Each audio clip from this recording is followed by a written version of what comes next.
Murumva ko ingingo tuzigeze kure, dore tugeze ku ngingo ya 19, kubisikana no kunyuranaho mu muhanda. Niba umwe agiye i Kigali undi akaba agiye Huye mu majyepfo, ugiye i Kigali nahura n'ugiye i Huye avuye i Kigali, umwe avuye Huye undi avuye i Kigali, iyo habayeho guhura kwabo baba babisikanye, umwe agenda undi agaruka, nibyo bita kubisikana. Mu gihe kunyuranaho ari igihe bombi bariho bajya i Huye, noneho umwe akanyura ku wundi akihuta kumurusha, bimwe bita ngo ni ukudepasa. Kunyuranaho, ubwo kubisikana no kunyuranaho turumva itandukaniro.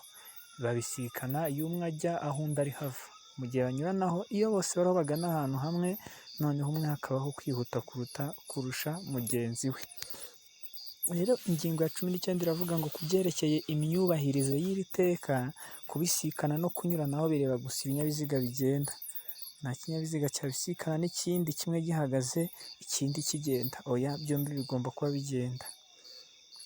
Ngaho ibinyabiziga bigenda ku mirongo ibangikanye, gutambukira iburyo abayobozi bagenda ku murongo w'ibumoso ntibifatwa nk'aho ari ukunyuranaho bisobanurwa n'iri teka. Niba imirongo ibangikanye umwe ari iburyo bw'undi, iyo imirongo ibangikanye ariyo bagenderaho, ngaho ibinyabiziga bigenda ku mirongo ibangikanye, gutambukira iburyo abayobozi bagenda ku murongo w'ibumoso ntibifatwa nk'aho ari ukunyuranaho.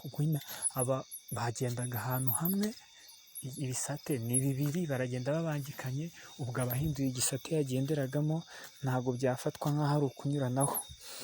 Noneho 20 baratubwira ngo kubisikana bikorerwa ku ruhande rw'iburyo.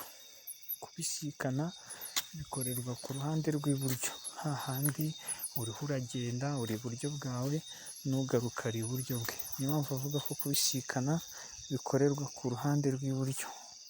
Urava i Huye uri iburyo bwawe mu gisate cy'iburyo, n'uva i Kigali aramanuka ari mu gisate cy'iburyo. Niyo mpamvu bavuga ko kubisikana bikorerwa iburyo, kuko buri wese aba ari iburyo bwiwe. Kuri 2 ngo umuyobozi wese ubisikana n'undi agomba gusiga ibumoso bw'umwanya uhagije kugira ngo itambuka ry'undi ryorohe.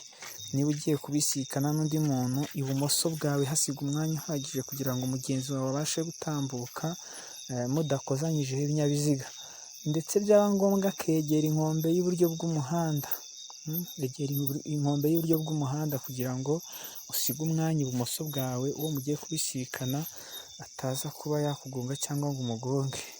Iyo mu gihe cyo kubisikana abangamiwe n'inkomyi cyangwa abandi bagenzi, agomba kugenda buhoro kandi byaba ngombwa agahagarara akanya gato kugira ngo umugenzi cyangwa abagenzi bava mu cyerekezo aganamo bahite. Ni ukuvuga ngo ngo agomba kugenda buhoro n'ujya kubisikana, kandi byaba ngombwa ugahagarara akanya gato kugira ngo umugenzi cyangwa se bagenzi bava mu cyerekezo uganamo bahite. 3 ngo iyo ubugari bw'umuhanda budahagije kugira ngo ibisikana ryorohe, umuhanda ubaye ari mutoya, abayobozi bashobora kunyura mu nzira z'impande z'abanyamaguru. Bashobora kukubaza ngo iyo ubugari bw'umuhanda budahagije kugira ngo ibisikana ryorohe, abayobozi bashobora kunyura aha hakurikira.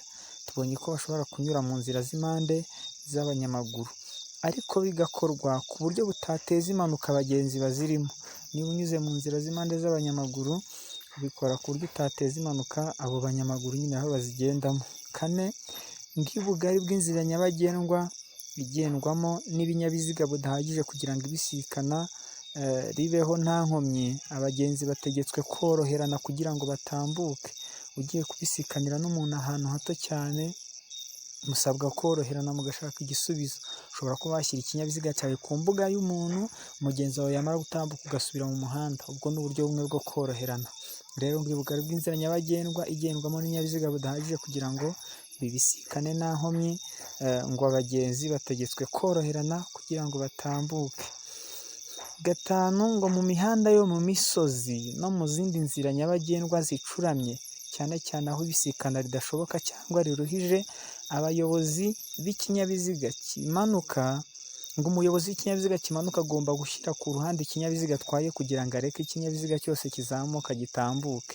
Ni ukuvuga ngo mu mihanda yo mu misozi aho ibisikana ridashoboka cyangwa se riruhije, ni ukuvuga ngo umuyobozi w'ikinyabiziga kimanuka aba agomba gushyira ikinyabiziga cye ku ruhande akareka uzamuka akabanza agatambuka.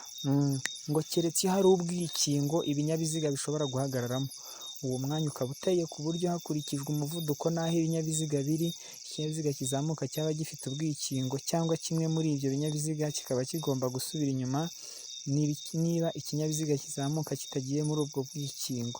Ubu bwikingo bavuga ni twa twanya tuba turi ku mihanda ku ruhande ikinyabiziga gishobora guhagararamo ibindi bigakomeza bikagenda. Rero ako kanya ko guhagararamo ku ruhande kabaye gahari, ikinyabiziga kizamuka kikaba cyagahagararamo ntacyo bitwaye, ariko kadahari umuyobozi w'ikinyabiziga kimanuka niwe ugomba gushyira ku ruhande ikinyabiziga cye kugira ngo areke uzamuka abanze atambuke. Ikindi hano baratubwira ngo noneho iyo byanze bikunze kimwe mu binyabiziga bigiye kubisikana kigomba gusubira inyuma, ni ukuvuga ngo gushyira ikinyabiziga ku ruhande ntibyashoboka, hari ugomba gusubira inyuma. Rero iyo byanze bikunze kimwe mu binyabiziga bigiye kubisikana kigomba gusubira inyuma, bizagenda bite?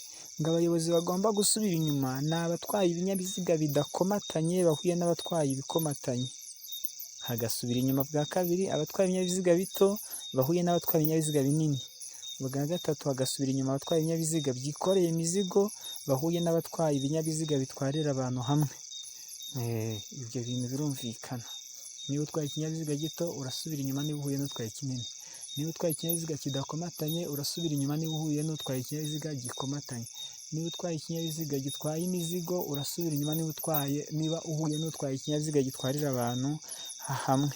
Noneho baratubwira ngo iyo ibinyabiziga bigomba kubisikana ari byo mu rwego rumwe, utwaye gito ahuye n'utwaye gito, ikinini ahuye n'ikinini, igikomatanye n'igikomatanye, igitwaye abantu n'igitwaye abantu, ni ukuvuga ngo iyo ibinyabiziga bigomba kubisikana ari byo mu rwego rumwe, ugomba gusubira inyuma ni umuyobozi w'ikinyabiziga kimanuka, keretse iyo bigaragaye neza ko gusubira inyuma byakorohera kurushaho ikinyabiziga kizamuka, ariko itegeko ritubwiye ko iyo ibinyabiziga bigomba kubisikana ari byo mu rwego rumwe, ugomba gusubira inyuma ni umuyobozi w'ikinyabiziga kimanuka.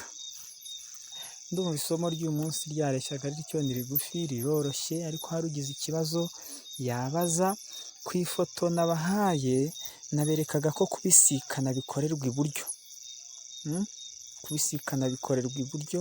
Urabona iriya modoka y'ubururu iri iburyo bwayo, igiye kubisikana n'iriya nanone ijya gusa na kaki nayo iri iburyo bwayo. Niyo mpamvu bavuga ko kubisikana bikorerwa iburyo, kuko buri wese aba ari iburyo bwiwe. Ibi bintu ndumva byumvikana.